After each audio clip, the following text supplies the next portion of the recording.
Mpendwa mtazamaji, karibu katika tafakari ya siku ya leo ya Jumatatu ya tarehe 2 ya mwezi wa 3 mwaka 2026.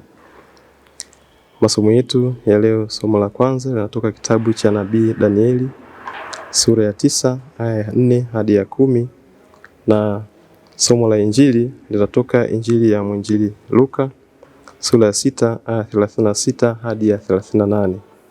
Tusikilize injili. Yesu aliwaambia wafuasi wake, "Iweni na huruma kama Baba yenu alivyo na huruma. Msihukumu nanyi hamtahukumiwa. Msilaumu nanyi hamtalaumiwa. Achilieni nanyi mtaachiliwa. Wapeni watu vitu nanyi mtapewa. Kipimo cha kujaa na kushindiliwa na kusukwasukwa hata kumwagika, ndicho watu watakachowapa vifuani mwenu. Kwa kuwa kipimo kile kile mpimacho ndicho mtakachopimiwa."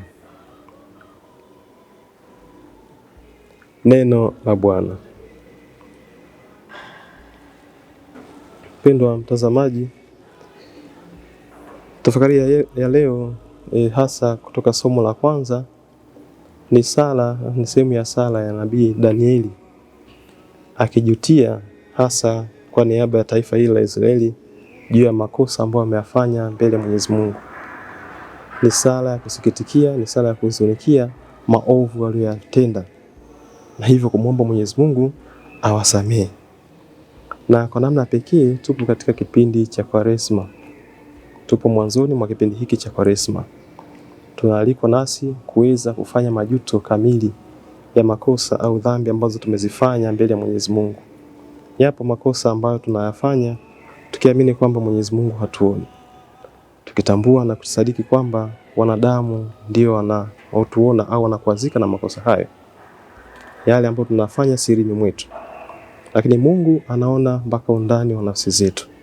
Hivyo ni wajibu wetu kila mmoja kwa nafasi yake kumrudia Mwenyezi Mungu, kufanya toba ya ndani, kutoa sala ya ndani kama nabii Danieli, ili kwa huruma Mwenyezi Mungu iweze kutusaidia na kuweza kufanikisha safari yetu hii ya ukombozi kuelekea utakatifu. Huruma hii ya Mwenyezi Mungu inajidhihirisha katika somo la injili tulilosikia katika mwinjili Luka. Anaelezea mambo makuu ambayo tunapaswa kuyafanya hasa kipindi hiki cha Kwaresma. Jambo la kwanza, tunaalikwa kutokuwa watu wa kutoa hukumu, tukiamini kwamba ni Mungu mwenyewe ndiye anayehukumu. Mwanadamu hana nafasi ya kuhukumu. Tusihukumu, tusije tukahukumiwa. Ni fursa kwetu sisi kuweza kujitathmini maisha yetu, kujiweka chini ya Mwenyezi Mungu, kutokuwa tayari kuonyeshea wenzetu vidole, kutizama makosa ya wenzetu na kutoa hukumu, kusimama nafasi ya Mungu. Tumwache Mwenyezi Mungu aweze kutenda, yeye aweze kutoa hukumu, kwa sababu yeye ndio hakimu mwenye haki. Na jambo la pili tunaalikwa kulifanyia kazi ni kutokuwa watu wa lawama. Mara kwa mara katika maisha yetu tumekuwa tukilaumiana. Pengine tunalaumu wenzetu kwa kutokutendea mema, pengine tunalaumu wenzetu kwa kutokutendea haki. Tujiulize sisi wenyewe katika nafsi zetu, tumekuwa tayari kuwatendea wenzetu yaliyo mema? Tumekuwa tayari kuwatendea wenzetu haki? Tumekuwa tayari kutimiza wajibu wetu? Tukiweza kujitathmini katika hayo, hatutokuwa tayari kutoa lawama kwa wenzetu.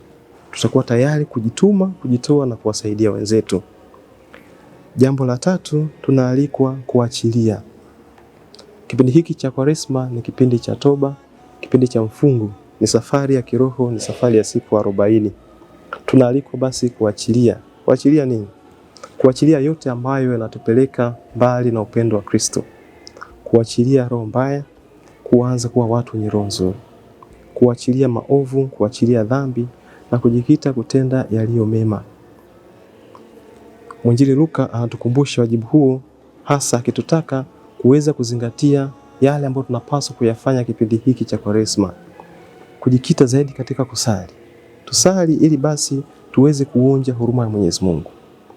Na tunaalikwa zaidi kipindi hiki kuonyesha huruma ya Mwenyezi Mungu hasa kwa watu wenye uhitaji.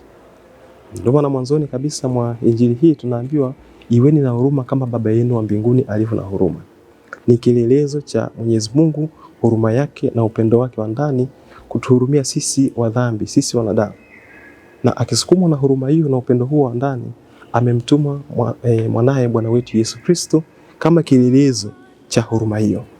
Hali kadhalika na sisi kama wabatizwa tunaalikwa kudhihirisha upendo huo, tunaalikwa kudhihirisha huruma hiyo ya Mungu. Tuendelee kumwomba Mwenyezi Mungu kwa kipindi hiki cha Kwaresma atujalie neema yake thabiti, ili kweli tuionje huruma yake na tuwe tayari kuipeleka huruma hiyo kwa watu, hasa tukiguswa na watu wenye uhitaji katika jamii zetu.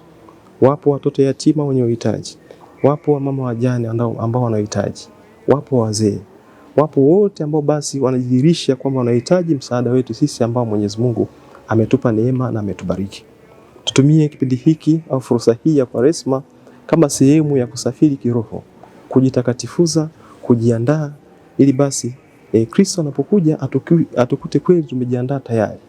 Mwito wa Kristo uwe kweli kutualika katika ufalme wa mbinguni, tuweze kuonja utukufu ambao yeye mwenyewe ametuandalia kwake mbinguni.